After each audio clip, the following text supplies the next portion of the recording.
Olá, sejam bem-vindas e bem-vindos novamente à disciplina de Fisiologia das Árvores. Então vamos iniciar o assunto final da segunda unidade de nossa disciplina, que é assimilação de nutrientes minerais. Como eu comentei, essa segunda unidade ela envolve mais os aspectos bioquímicos ligados à fisiologia das plantas.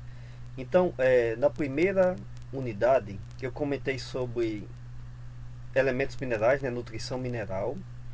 Então, essencialidade dos elementos, algumas funções fisiológicas. Comentei também sobre transporte de nutrientes minerais do solo para células de raízes e também transportes internos. Descrevi basicamente as forças físicas e químicas ligadas a esses processos de transporte, mas aí faltou comentar sobre a parte de assimilação desses nutrientes minerais. E o que é a assimilação de nutrientes minerais? Na maioria das vezes, a assimilação está ligada a processos de ligação química dos elementos minerais a moléculas orgânicas, ou então ligações químicas com outros componentes das células vegetais, como por exemplo estruturas da parede celular. Eu vou comentar aqui sobre alguns exemplos. Então, para a gente falar de assimilação, eu teria que ter introduzido conceitos de bioquímica, que aí foi o que eu fiz aqui na segunda parte da disciplina, até porque tudo acaba se relacionando. Então, essa parte mineral ela ficou dividida em duas, exatamente porque a gente no início estudou a parte mais ligada à absorção em si, a aquisição da planta por esses elementos minerais, e aí faltou comentar processos ligados a como esses elementos minerais, depois de absorvidos, eles vão se integrar de acordo com as funções que eles vão exercer na fisiologia de plantas.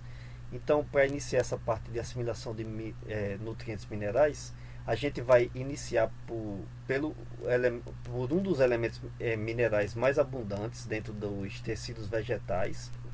Então, fora carbono, oxigênio e hidrogênio, o elemento mineral presente em maior quantidade é o nitrogênio, como eu já comentei lá em nutrição mineral.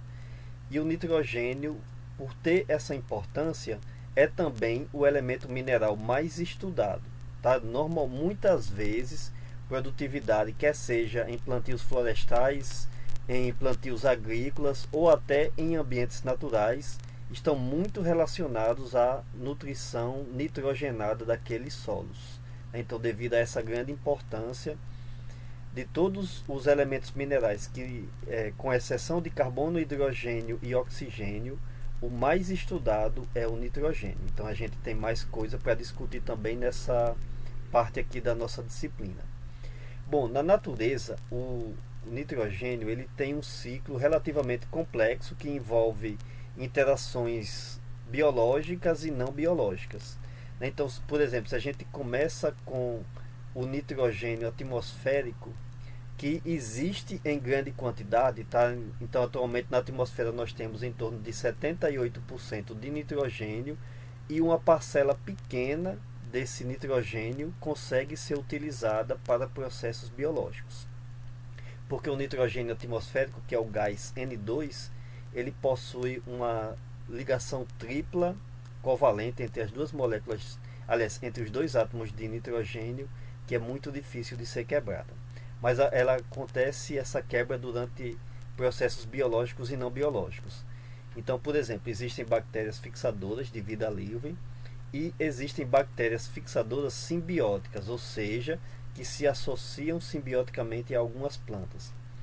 Esses dois micro-organismos aqui contribuem bastante para processos de conversão do nitrogênio atmosférico, que existe em grande quantidade, em formas que ficam disponíveis para plantas, como amônio e nitrato. Tá? Então as plantas conseguem absorver isso daqui diretamente do solo. E amônio e nitrato eles também podem ser obtidos através da decomposição da matéria orgânica, como está mostrado aqui nessa sequência. E ele pode ser produzido também através da atmosfera. Tá? Tem, por exemplo, descargas elétricas atmosféricas conseguem converter o nitrogênio atmosférico em formas que depois podem ser absorvidas pelas plantas, processos industriais fazem isso também, tá? Então tem muitos compostos, tem muitos adubos produzidos industrialmente que têm como função exatamente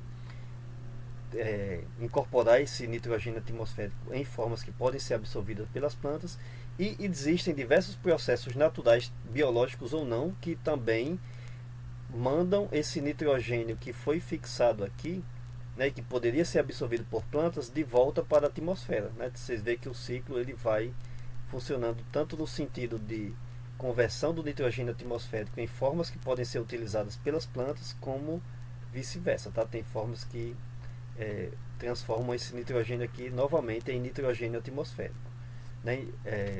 Então por isso que muitas vezes é difícil adubar um plantio, por exemplo, porque muitas vezes a gente coloca adubo naquele local e, ou por micro-organismos ou por processos naturais, o nitrogênio do adubo ele vai se converter na forma de gás atmosférico, né? Então não vai estar mais disponível para as plantas.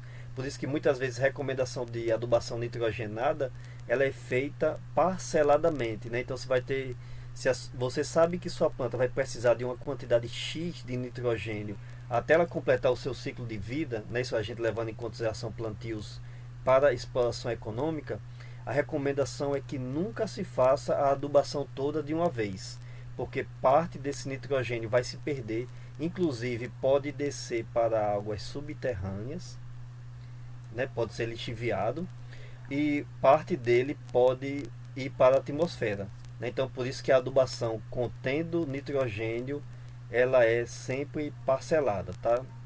Bom, então com relação aos principais processos que contribuem significativamente para o ciclo do nitrogênio, que também é chamado de ciclo biogeoquímico do nitrogênio, porque envolve processos químicos naturais e industriais e também biológicos, a gente vai ter, por exemplo, a fixação industrial de nitrogênio, que tem uma contribuição relativamente alta. Tem diversos outros processos, como a fixação atmosférica, que eu comentei, né? Está ligado muito a descargas elétricas. Ela tem uma contribuição relativamente alta também, né?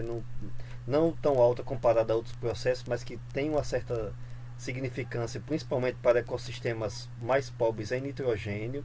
Existe a fixação biológica, que ela é muito importante para esses processos. Então, organismos que fazem fixação biológica, quer seja de vida livre ou com simbiose, eles contribuem bastante. Você vê que contribuem inclusive mais do que processos industriais. E tem outros que não são tão significativos, né, mas que contribuem também, né, para processos de perda também. Você vê que o que vem de processos industriais é igual ao que se perde novamente para a atmosfera do nitrogênio, né? E outros processos de conversão bacteriana que liberam também esse nitrogênio para a atmosfera, eles também são bastante significativos. Mas tem uma coisa bem interessante, que é o seguinte: veja como é significativa a contribuição vegetal para o ciclo biogeoquímico do nitrogênio.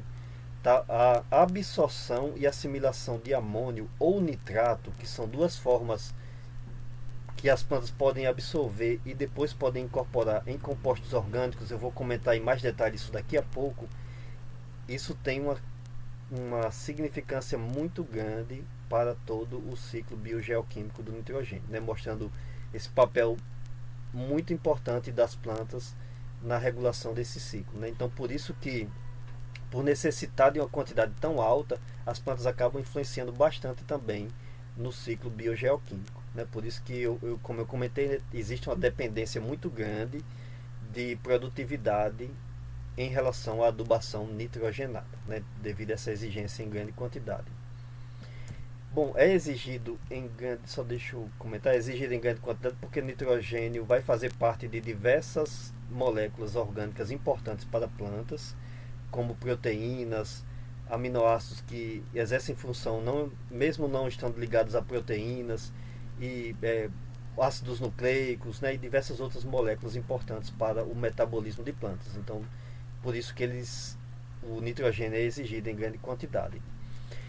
Como eu comentei ali no início, processos ligados à produção de nitrogênio, quer sejam nitrogênio da atmosfera para uma forma que a planta possa absorver. Quer sejam processos industriais ou então processos biológicos, ocorrem com um gasto de energia muito alta. Tá? Esse processo de conversão industrial, por exemplo, ele tem que ser feito a 200 graus em uma atmosfera em 200 vezes a nossa atmosfera, tá? Numa pressão muito alta, utilizando ferro como catalisador, exatamente mostrando como tem um gasto de energia muito grande.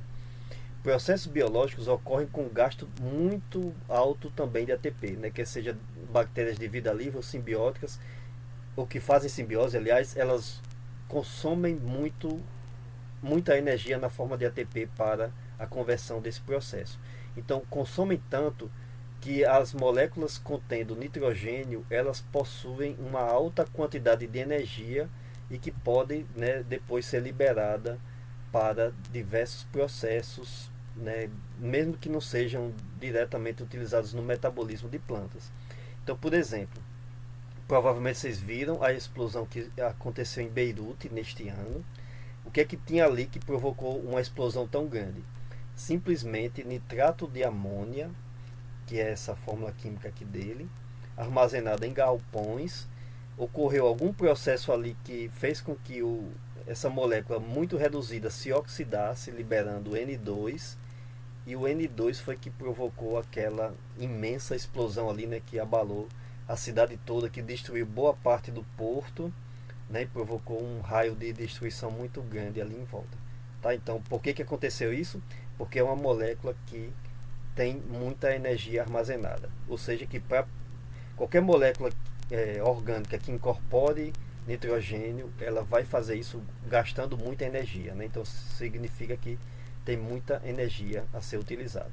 Então, por exemplo, os principais explosivos, né, nitroglicerina, TNT, pólvora, todos eles basicamente possuem na sua constituição química tanto nitrogênio quanto enxofre, que eu vou comentar mais adiante, e que é uma outra molécula que, ao ser assimilada, também gasta muita energia, né? Ou seja, ela vai ter muita energia também a partir do momento que ela é incorporada em moléculas químicas. Bom, então, comentando aqui, já iniciando essa parte de assimilação pelas plantas, então, tem alguns problemas que vão acontecer que poderiam, aliás, acontecer durante o processo de absorção de nitrogênio. Então, por exemplo, o amônio, que é o NH4+, ele é um produto tóxico para plantas, mas que ainda assim as plantas podem, aliás, e absorvem isso do solo, só que elas precisam dar um destino, porque senão o amônio ele vai desfazer gradiente de prótons entre sistemas celulares. Então, por exemplo, eu comentei nessa segunda parte aqui da disciplina que como é que gera gradiente de prótons para a produção de energia nas reações luminosas da fotossíntese ou durante a cadeia de transporte de elétrons nas mitocôndrias. É exatamente mantendo, né, uma concentração diferente de íons H+, entre dois lados de uma mesma membrana. Então, por exemplo, no caso de cloroplastos que fazem as reações luminosas entre o estroma e o lume dos cloroplastos, no caso de mitocôndrias entre a matriz e o espaço intermembrana, e gradiente interno de íons H+, é importante também para transportes nos vacúolos, tá? Então, a partir do momento que forma esse gradiente, facilita também diversos processos de armazenamento temporário dentro de vacúolos, inclusive evitando reações tóxicas que poderiam acontecer no citosol, né, das plantas, das células vegetais, aliás. Mas qual que é o efeito de toxidez do amônio? É que ele, ao estar num compartimento mais pobre em íons H+, ele vai reagir, por exemplo, com os íons OH-, e aí vai produzir água e NH3, que é chamado de amônia, tá, no feminino.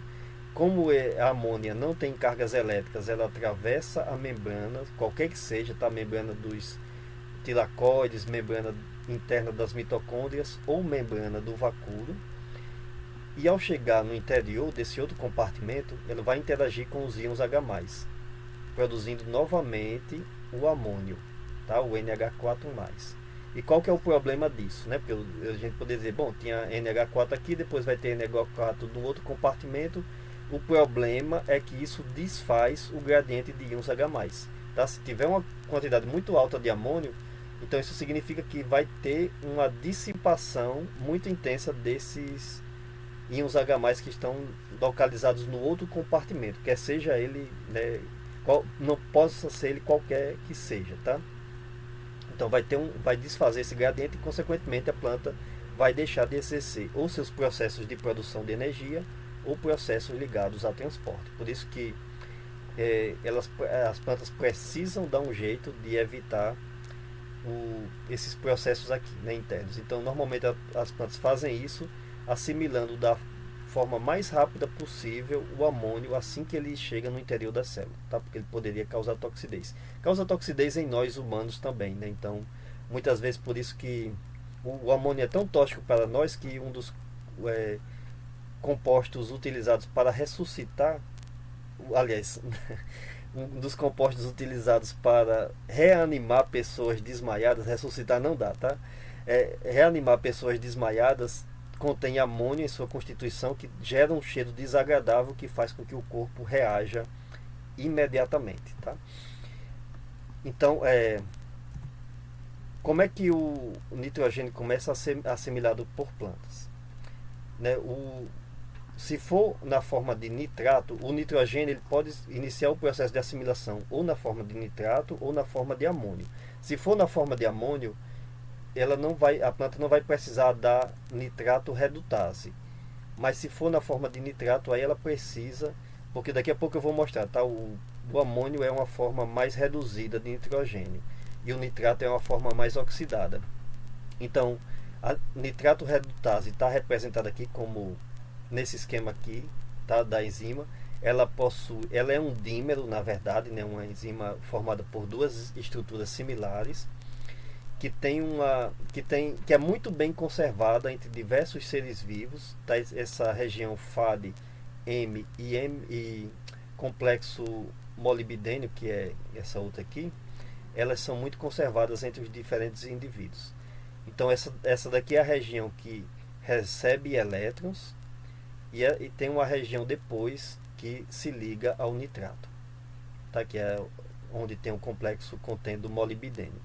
Então, o objetivo é exatamente transferir elétrons até o nitrato para reduzir o nitrato e iniciar os processos ligados à assimilação de nitrogênio. Né, e como eu comentei, se começar é lógico na forma de nitrato. Bom, e a nitrato redutase, aliás, ela é uma enzima muito importante para controlar esses processos ligados à assimilação. Então, por exemplo, ela pode ser estimulada por diversos fatores ambientais, né, induzida basicamente a nível de genoma mesmo, né, a nível de transcrição e tradução do DNA. Então a planta, por exemplo, esse trabalho aqui foi feito com plantas de cevada, mas de forma geral as plantas respondem a nitrato. Então se a planta está num solo com pouco nitrato e de repente você fornece nitrato, a planta vai sintetizar redutase do nitrato, né, porque ela precisa começar a assimilar aquele nitrato. Então observe, né, que em raízes, por exemplo, o RNA mensageiro da nitrato redutase ele aumenta de forma muito rápida logo que as plantas são expostas ao nitrato e consequentemente a atividade da enzima aqui nas raízes ela vai aumentando também, né, com o tempo. Porque mesmo depois que o RNA mensageiro diminui, a atividade da enzima continua aumentando. Por quê? Porque o RNA mensageiro é importante apenas para iniciar a síntese da enzima. Depois que ela está sintetizada, a planta vai regulando a sua atividade, né, de acordo com a necessidade. Mas esse estímulo a nível de DNA ocorreu após as plantas serem expostas a nitrato. Nas partes aéreas acontece isso também, tá? Então aumenta também o RNA mensageiro da parte aérea e depois vai aumentando a atividade da enzima, consequentemente, né, em função daquele aumento estimulado a nível de DNA. Bom, então aqui a gente já entende o seguinte, que partes aéreas e raízes podem assimilar nitrogênio na forma de nitrato. E podem assimilar na forma de amônio também, tá? Isso vai depender de alguns fatores. Depende da espécie, como eu vou mostrar daqui a pouco, mas depende também das condições em que a planta está colocada. Se o solo não é muito rico em nitrato, normalmente o principal local de assimilação vai ser nas raízes. Mas se o solo é muito rico em nitrato e as raízes não dão conta de assimilar todo aquele nitrato, aí as plantas conseguem transportar o nitrato via xilema até as partes aéreas e ele vai ser assimilado também nas partes aéreas, tá?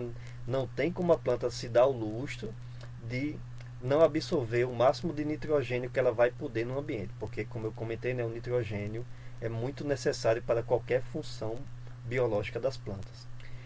O estímulo também na síntese e na atividade da redutase do nitrato, ele pode ser feito por luz e por carboidratos. Tá? Por quê? Porque se tiver muita luz, isso significa que a planta vai estar fazendo muita fotossíntese, e se tem muito carboidrato também é consequência da fotossíntese. Então o metabolismo do nitrogênio ele sempre está muito ligado ao metabolismo do carbono. Não tem como a planta assimilar nitrogênio em compostos orgânicos se ela não estiver produzindo esses compostos orgânicos. Tá? Então, por isso que a indução na atividade da nitrato redutase e tanto na sua síntese quanto na sua atividade não dependem apenas do nitrato, vão depender também de fatores ambientais como luz ou reservas de carboidratos pela planta, porque também se a planta não está fazendo fotossíntese, pode ter certeza que não adianta adubar com nitrogênio. Não teria como ela assimilar, né, esse nitrogênio em compostos orgânicos. Por isso que também, além do estímulo a nível de DNA, a nitrato redutase ela é regulada a nível de pós-tradução.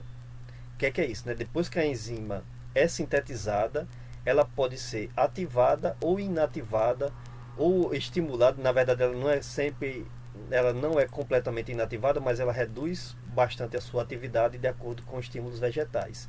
Então, por exemplo, na presença de luz e carboidratos, além de induzir a síntese da enzima, ela é estimulada a funcionar com mais intensidade. Em condições de escuro, mesmo que a enzima já tenha sido sintetizada, ela vai ser inibida. Tá? Por quê? Porque se não tem luz, a planta não está assimilando muito carbono. É lógico que tem essa questão, né? Porque muitas vezes as plantas assimilam muito carbono durante o dia, acumulam temporariamente na forma de amido nos cloroplastos, como eu comentei, né? Na parte de reações de carboxilação da fotossíntese, e continuam exportando esses carboidratos durante a noite. Então, nessa situação de ter muito carboidrato, a enzima é estimulada, tá? Então a planta pode continuar absorvendo e assimilando o nitrato à noite. Mas se ela não tem luz e não tem carboidrato suficiente, então a atividade da enzima vai ter que ser inibida, tá? Não adianta continuar assimilando nitrogênio na forma de nitrato, porque isso vai atrapalhar processos metabólicos vitais, já que não tem carboidratos suficientes para esses processos de assimilação. Ok? Então esse balanço precisa ser muito regulado para evitar problemas para o próprio metabolismo das plantas.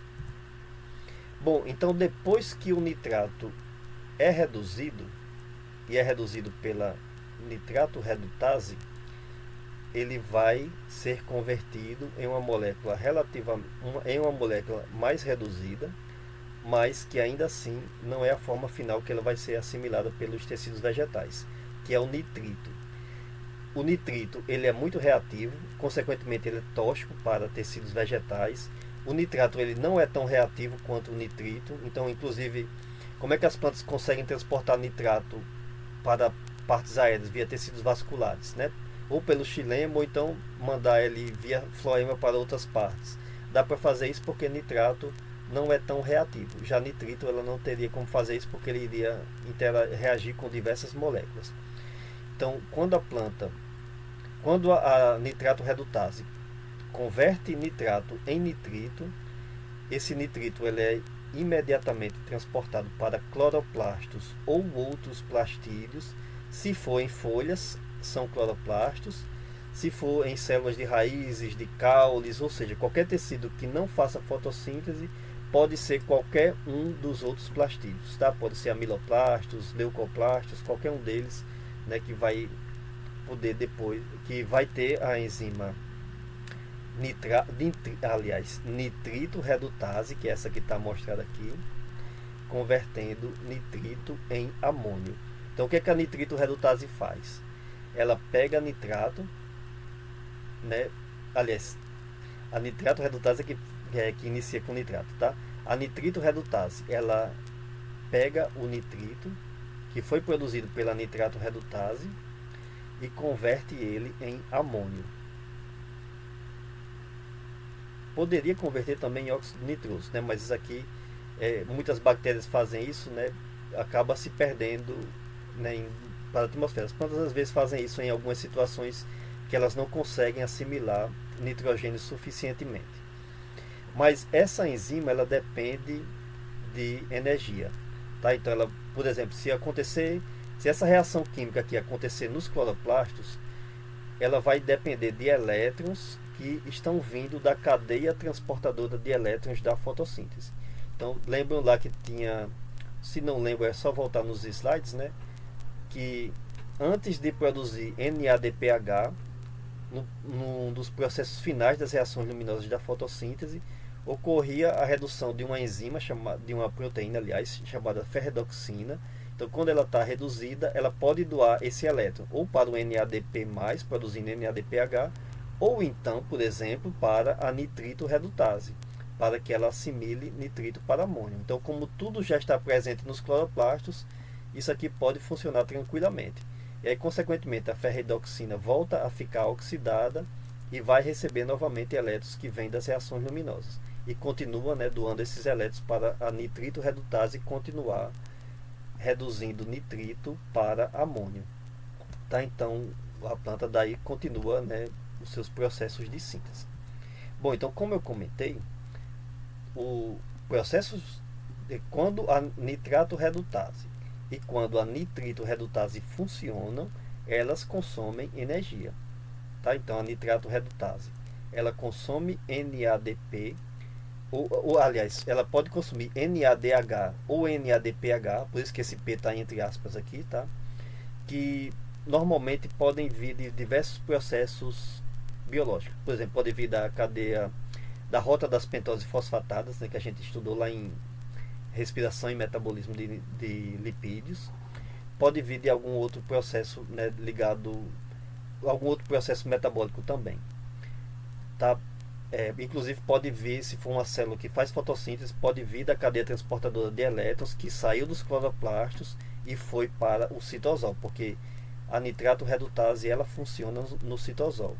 Mas como ela produz nitrito, que como eu comentei é tóxico, aí a reação da nitrito redutase acontece em cloroplastos ou em outros plastídeos. E a nitrito redutase ela gasta também muita energia. A nitrato redutase nem gasta tanta energia, tá? Mas a nitrito redutase ela precisa de muita energia redutora. Então ela pode, se for no cloroplasto, como eu acabei de comentar, ela utiliza diretamente a ferridoxina reduzida, né? E produz depois amônio, tá? Então o amônio ele já é uma forma nitrogenada, não faz, ainda não é não faz parte ainda de nenhuma molécula orgânica vegetal, mas já houve um investimento muito alto de energia até a sua produção. Se for em outros plastídeos, aí pode vir NADPH ou NADH doando elétrons para ferridoxina, aliás, NADPH sempre, doando elétrons para ferridoxina, e aí ela vai ficar reduzida e vai poder doar esses elétrons para serem utilizados pela nitrito redutase, tá? Bom, então como eu comentei, tem algumas plantas que vão variar o processo de assimilação de nitrogênio ou em raízes ou em partes aéreas de acordo com o ambiente, né, de acordo com a disponibilidade, mas existem variações também de acordo com espécies. Você vê que tem espécies, isso aqui é concentração de formas nitrogenadas em seiva do xilema, né, na seiva que está saindo exatamente na parte aérea. Então veja que tem muitas plantas Algumas plantas, aliás, né, como essas que estão mais acima, que transportam bastante nitrato na seiva do xilema. Então, se transportam bastante nitrato, isso significa que o nitrato vai ser preferencialmente assimilado na parte aérea, enquanto que outras transportam já compostos orgânicos nitrogenados, ou aminoácidos, ou amidas, ou ureídas.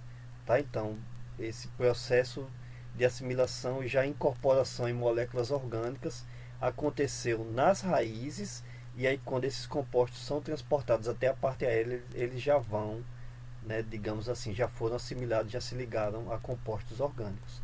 Vejam que, dependendo da espécie, né, pode ter uma quantidade intermediária entre assimilação em raízes e parte aéreas, enquanto que outras assimilam preferencialmente nas raízes. Tá? Então existe essa variação entre espécies, consequentemente o metabolismo da assimilação de nitrogênio ele pode ser maior ou menor, dependendo do órgão vegetal, ou até ele pode existir também um certo equilíbrio. Tá? Então, além do efeito ambiental, existe também o efeito da espécie em si. Bom, então o processo, depois que se produz amônio, que é a reação que termina ali, né, quando a nitrito redutase funciona, o amônio depois pode ser incorporado em moléculas orgânicas. Quando a planta absorve amônio, aí ela pode incorporar também. Então, aí quando a planta, se a gente faz uma adubação no solo contendo amônio, por exemplo, não precisa de ter a reação química da nitrato redutase nem a da nitrito redutase, porque a planta já pode iniciar esse processo aqui de incorporação.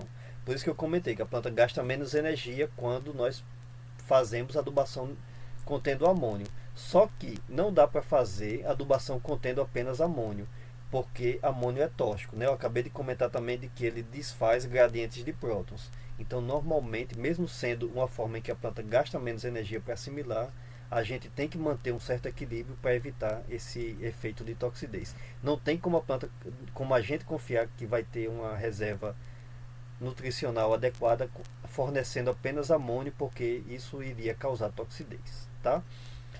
Então, o amônio ele vai ser incorporado em aminoácidos. O processo de assimilação ocorre principalmente através dessa rota aqui, que envolve a enzima glutamina sintetase, que ela faz o seguinte: ela pega amônio mais o aminoácido glutamato, tá? Ele já é aminoácido, ele já tem nitrogênio na sua estrutura, gasta a energia, tá? Gasta ATP também aqui. Então você imagina, né? Então o nitrogênio que começou a ser assimilado na forma de nitrato já teve aquele gasto de energia inicial nas duas reações, e ainda tem um gasto adicional aqui, né? Então, para a gente ver como as moléculas contendo nitrogênio a planta precisa investir muita energia, tá? Então por isso que normalmente elas possuem muita energia também, né? Que pode ser utilizada em diversos processos. Mas no caso de plantas não, o processo muitas vezes vão estar ligados à formação de moléculas orgânicas para as diversas estruturas celulares, né? Principalmente em maior quantidade, aliás, em proteínas. Então, o que a glutamina sintetase faz? Ela pega glutamato mais amônio, produz um outro aminoácido aqui, que é a glutamina, que ela contém dois nitrogênios já na sua estrutura, o que já existia inicialmente e o que foi incorporado, e depois uma outra enzima chamada de glutamato sintase, que ela é chamada de GOGAT porque ela também se chama glutamato oxirredutase aminotransferase, tá? E daí essa enzima ela pega glutamina mais 2-oxoglutarato, que vem do ciclo do ácido cítrico, que a gente viu lá em respiração. Então essa molécula aqui ela não tem nitrogênio na sua estrutura, mas quando ela reage, né, através dessa enzima, por isso que ela é chamada de aminotransferase, ela troca nitrogênio entre as duas aqui. Então aí ela vai produzir duas moléculas de glutamato. Tá? Então um dos nitrogênios foi trocado entre elas, ele vai permanecer numa das moléculas de glutamato e a outra permanece com o nitrogênio que já tinha. Então esse outro glutamato que foi produzido aqui, ele volta novamente para ser utilizado pela glutamina sintetase, que vai receber novamente amônio. Então Então, basicamente, o que a gente tem aqui na rota GS-GOGAT é o seguinte: é a incorporação do amônio em 2-oxoglutarato. Ou seja, né, o ciclo funciona para que sempre o oxoglutarato vá recebendo amônio. Por isso que o 2-oxoglutarato vai saindo do ciclo do ácido cítrico, e a gente viu lá, né, como é que a planta repõe isso daí, né, para evitar que o ciclo pare de funcionar. Isso eu comentei lá em respiração, tá? Qualquer coisa vocês voltam lá e dão uma olhada. É exatamente a primeira forma que a gente está vendo aqui de que só pode produzir compostos nitrogenados se tiver funcionando também as reações de, envolvendo carbono também nas plantas, né? E aí ela aproveita a respiração para fazer isso. Isso aqui é o que funciona em maior quantidade, tá? A rota GS, né, ou a rota glutamina sintetase e a rota a rota envolvendo glutamina sintetase e glutamato sintase. Existe uma outra enzima que faz parte, que poderia, por exemplo, incorporar amônio diretamente no 2-oxoglutarato e aí já produzia diretamente o glutamato, que é a glutamato desidrogenase. Só que seria um processo mais simples, né, com gasto menor de energia, porque nessa rota aqui existe o gasto de ATP e existe o gasto de alguma molécula redutora, que pode ser NADH ou ferridoxina reduzida. E nessa outra rota aqui só existe gasto de NADH ou então NADPH. Mas acontece que essa rota aqui ela funciona em menor quantidade nas plantas. Porque, né, é aquelas coisas que ainda não, uma daquelas coisas que não foi respondida ainda. Se sabe que como essa reação aqui é reversível, na verdade, ela tem uma significância maior para a planta quando ela acontece na direção de glutamato para 2-oxoglutarato e amônio, tá? Processos de liberação de amônio de acordo com necessidades específicas das plantas, tá? Que pode acontecer, por exemplo, ela transportar glutamato para um local via floema, por exemplo, e amônio ser necessário para assimilação em uma outra molécula orgânica. Então aí a glutamato desidrogenase funciona liberando esse amônio para depois ser incorporado a outra molécula orgânica. É isso que acontece em maior intensidade em plantas. Mas essa enzima também pode funcionar na direção de síntese de glutamato, produzindo também isso daqui diretamente. Tá? Só que a que existe aqui na letra A é o que predomina, é o que é mais significativo para a maior parte das espécies, a maior parte dos tecidos vegetais que estão assimilando amônio. Após a assimilação, o nitrogênio ele vai, né, após a síntese daqueles primeiros aminoácidos aí, então os diversos outros aminoácidos eles vão sendo sintetizados através de processos chamados de transaminação, que basicamente envolve, né, o transporte, reações de transporte dos grupos contendo nitrogênio entre moléculas.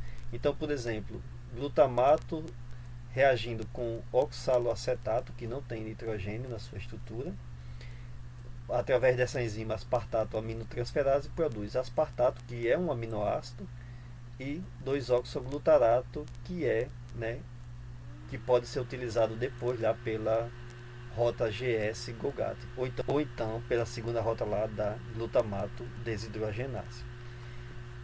E tem aqui uma outra reação que pode acontecer, né, de glutamina que pode ser produzida lá pela rota da GS-GOGAT, se combinando com aspartato, que também é um aminoácido, produzindo dois outros aminoácidos diferentes, tá? E muitas vezes essas reações acabam consumindo energia, tá? Na forma de ATP, essas reações de aminotransferase vão combinando essas partes aí, né? Então a asparaginas sintetase, por exemplo, ela é muito importante para controlar a incorporação de nitrogênio de acordo com a disponibilidade de carbono. Ela regula muito bem esse processo, porque ela vai ser sempre estimulada em situações ambientais que a planta está assimilando pouco carbono, tá? Então baixa iluminação, algum estresse ambiental que está afetando a fotossíntese, por exemplo, porque a asparagina, vocês observam que é um aminoácido muito compacto. Ele tem 4 carbonos e 2 nitrogênios, enquanto que outros aminoácidos, né, eles vão ter uma quantidade maior, relativamente maior, de carbonos por nitrogênio. Então isso daqui seria uma forma, né, se está se está assimilando pouco carbono, a planta consegue ainda manter um certo metabolismo, uma certa quantidade de transporte de nitrogênio entre locais, utilizando uma molécula mais compacta, né, que é a asparagina. Em situações que tem maior disponibilidade de carbono, como mais luz, menos estresses ambientais, por exemplo, aí funciona as outras rotas, né, normais, então vão produzir aminoácidos contendo relativamente mais carbonos em relação a nitrogênio. Tá? Então esse processo de regulação entre, como eu falei, né, tem uma dependência muito grande entre o metabolismo de carbono e o de nitrogênio, mas ele pode ser parcialmente regulado de acordo com a disponibilidade. É claro que se a planta não fizer fotossíntese de forma alguma, aí não tem como funcionar nenhum desses processos aqui ligados à assimilação. Bom, então daqui a gente tem uma visão, né, da síntese de todos os aminoácidos, aliás, de todos os aminoácidos que são importantes para a produção ou que são mais importantes para a produção de proteínas. Entre eles existe os aminoácidos chamados essenciais, que é uma classificação do ponto de vista humano, porque nós humanos, né, nosso metabolismo não consegue sintetizar todos os aminoácidos, mas as plantas conseguem sintetizar todos, já que são autotróficas, né, tem que produzir tudo a partir do zero, né, a partir do CO2 que vem da atmosfera e do nitrogênio, aliás, absorvido através das raízes. Então vocês observam que a gente tem aqui glicólise e ciclo do ácido cítrico, né? Ou seja, duas rotas de metabolismo da respiração, ocorrendo diversas ramificações para a síntese dos aminoácidos. Nessa parte aqui do 2-oxoglutarato saindo para a produção de glutamina, glutamato, eu acabei de comentar, né? Mas vocês veem que esses aminoácidos podem ser convertidos em outros aminoácidos também, inclusive prolina, que é utilizada é muito utilizada em situações de estresse para proteger estruturas celulares. Eu comentei isso um pouco lá em relações hídricas, tá? E aqui as várias outras, né, aminoácidos importantes, porque a planta precisa produzir todas as suas estruturas de proteínas, né, do zero. Então por isso que muitas vezes tem esses desvios das rotas de respiração para a síntese desses aminoácidos que depois são utilizados na síntese de proteínas. Tá? Então, mais uma vez, comentando o que eu tinha comentado já lá em respiração. Quando inicia o processo de respiração, que em plantas inicia com sacarose, né? Mas está mostrado aqui no esquema iniciando com glicose. É claro que vem uma sacarose antes disso. Não quer dizer que toda essa molécula de açúcar vai ser convertida em energia na forma de ATP. Né? Boa parte vai sair, né? Vai desviar a rota, porque vai ser utilizado em processos de síntese. E eu estou mostrando aqui nessa figura apenas aminoácidos, tá? Então, as diversas outras moléculas orgânicas contendo nitrogênio vão ser produzidas por desvios na rota em alguma dessas rotas de respiração, inclusive também a rota das pentose, que não está mostrada aqui nesse esquema. Bom, eu comentei lá em nutrição mineral a importância de micro-organismos, né, durante o processo de absorção. E eu comentei um pouquinho também sobre risóbios, mas aí faltou eu comentar sobre esses processos ligados à assimilação em si, né, ou seja, a incorporação do nitrogênio fixado por esses micro-organismos em moléculas orgânicas. Então isso daqui é um detalhe de raiz de feijão, tá? Fazelos vulgares, o nosso feijão comum, né, que a gente consome principalmente na nossa alimentação, formando nódulos. E lá naquele assunto eu comentei também de que esse tipo de simbiose ele é muito importante do ponto de vista econômico, porque faz com que o agricultor economize muito em adubação nitrogenada. Né? Então é simbiose por quê? Porque existe uma troca, plantas fornecem açúcares para a manutenção das bactérias e fornecem proteção também, porque as bactérias conseguem construir esses nódulos aqui para continuarem fazendo todo o seu metabolismo, mas em troca a planta recebe nitrogênio, né, sem precisar de competir com outras plantas. Essas bactérias aqui, né, que são de diversos grupos, tá? Os risóbios são os mais estudados, mas tem diversas espécies também. Eles convertem o nitrogênio atmosférico em nitrogênio disponível para plantas, tá? Que pode ser assimilado depois em compostos orgânicos. Então esse tipo de associação, né, é mais estudado dentro das leguminosas que fazem parte da família botânica Fabaceae, né, na nova classificação. Então vocês vê que existem diversas espécies, né, todas elas fazem o conjunto dessas espécies que fazem simbiose com plantas leguminosas, eles são chamadas de rizóbios, por isso que tem aquilo lá, né, mas você vê que são. Aqui a gente tem 5 gêneros diferentes, ou seja, diversas espécies diferentes, mas não existe esse tipo de simbiose apenas entre leguminosas e rizóbios. Por exemplo, tem outras espécies que não são leguminosas que fazem associação com rizóbios, tem plantas diferentes que fazem associação com outros grupos de bactéria, como esses casos aqui, né, inclusive a casuarina, que é uma árvore, provavelmente vocês conhecem, com bactérias do gênero Frankia, que fazem também fixação biológica de nitrogênio. Existem associações entre outros grupos de plantas, inclusive com cianobactérias também, que fazem fixação biológica sem ser rizóbios, tá? Então essa associação aqui entre azola, que é uma pteridófita aquática, e anabaena, que é uma cianobactéria, ela é muito importante para a parte de nutrição nitrogenada para quem planta arroz em locais submersos, né? Então, por exemplo, o pessoal na Ásia, né, no Pacífico faz muito isso. Então elas formam essa associação, a planta consegue crescer bem naquele ambiente, e aí quando o solo seca e ela entra em decomposição, ela libera nitrogênio para o plantio que vai ser feito depois, né? Normalmente arroz em locais encharcados.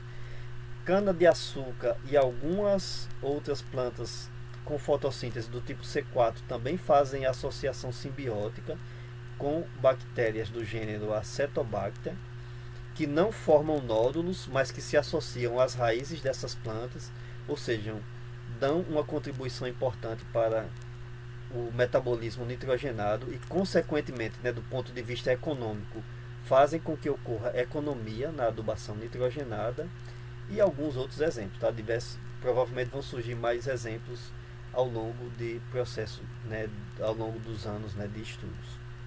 Então aqui no início dessa tabela tem apenas a fixação simbiótica, mas é claro, existem também diversas bactérias de vida livre que fazem a fixação biológica do nitrogênio, né? Então algumas cianobactérias fazem isso, entre elas a anabaena, que eu acabei de comentar, né, que pode fazer simbiose com azola, ou pode viver em vida livre também, formando, né, fazendo o processo de fixação biológica de nitrogênio. E por aí vai. Ter essa nostoc também, que ela pode se associar com plantas do gênero Gunera. Ela tanto pode formar simbiose como ter vida livre também. Tem diversas outras bactérias aeróbias, facultativas ou anaeróbias, ou seja, que precisam de oxigênio para sobreviver, que podem sobreviver em ambientes com ou sem oxigênio, ou que só sobrevivem em ambientes sem nitrogênio. E essas que sobrevivem apenas em ambientes sem nitrogênio, elas podem tanto ser fotossintetizantes como não fotossintetizantes, tá? Que eu estou falando só de bactérias, mas que elas fazem, né, processos de fixação biológica do gás N2, né, convertendo ele em moléculas que podem ser assimiladas, nesse caso aqui, pelas próprias bactérias, né, mas aí que depois, quando elas são decompostas, podem se tornar disponíveis para plantas. Então, mesmo essas bactérias aeróbias, tá, eu vou comentar mais adiante, elas precisam fazer o processo de fixação biológica do nitrogênio em ambientes sem oxigênio, né? Aí mais daqui a pouco eu explico como é que isso funciona. Então, em muitas plantas existe, às vezes, o difícil de aproveitar economicamente esses tipos de simbiose é porque tem uma relação, em algumas espécies de plantas tem uma relação de dependência, tá? Ou seja, elas só conseguem fazer simbiose com grupos ou com espécies muito restritas de bactérias, inclusive às vezes só com uma espécie pode ser feita, né? Então a soja, por exemplo, ela só faz simbiose com essa espécie aqui, né, Bradyrhizobium japônico, ou então com essa outra espécie aqui, tá? E por aí vai, né? Tem algumas outras plantas que elas só conseguem fazer simbiose com uma das bactérias, então às vezes a planta cresce bem num ambiente porque tem aquela bactéria ali naquele ambiente, Se você vai fazer o plantio em outro solo, pode ser que ele não tenha aquela bactéria específica para aquela planta, ela já não cresça bem. Mas dá para fazer o processo é, digamos assim, você compra as bactérias, faz o processo de tratamento das sementes com aquelas bactérias e já planta a planta no local, né, contendo as bactérias, e ela, quando a raiz começa a germinar, já começa a formar a simbiose, tá? Tem essas diversas bactérias, aquelas, muitas delas, né, principalmente para culturas de maior importância econômica, elas já são comercializadas, né, já tem produtos comerciais, exatamente porque quase sempre vai ser muito mais vantajoso para o agricultor investir no processo de simbiose do que investir em adubação nitrogenada. Bom, então como eu falei, né, mesmo no caso de micro-organismos que vivem em ambientes contendo oxigênio, eles têm que dar um jeito de, no local em que vai fazer a assimilação biológica do gás N2, né, para depois conversão em compostos químicos, que mais adiante eu vou mostrar como é que ocorre toda essa reação, ele tem que ser feito em local sem oxigênio, tá? Porque a enzima que faz essa reação, que é a chamada nitrogenase, ela não funciona na presença de oxigênio. Então, por exemplo, no caso aqui da anabaena, que forma a simbiose com a pteridophthazola, que eu acabei de comentar, né, na tabela, numa tabela agora há pouco, ela vai fazer o processo, essa reação aqui de incorporação do nitrogênio em uma célula modificada, né, chamada de heterocisto, exatamente criando uma barreira impermeável à entrada de oxigênio. Em plantas que formam nódulos, esses nódulos eles acabam sendo isolados para evitar a entrada de oxigênio também. Tá? Então esse é o caso de soja, feijão e diversas plantas da família Fabaceae, né? Ou seja, do grupo das plantas leguminosas.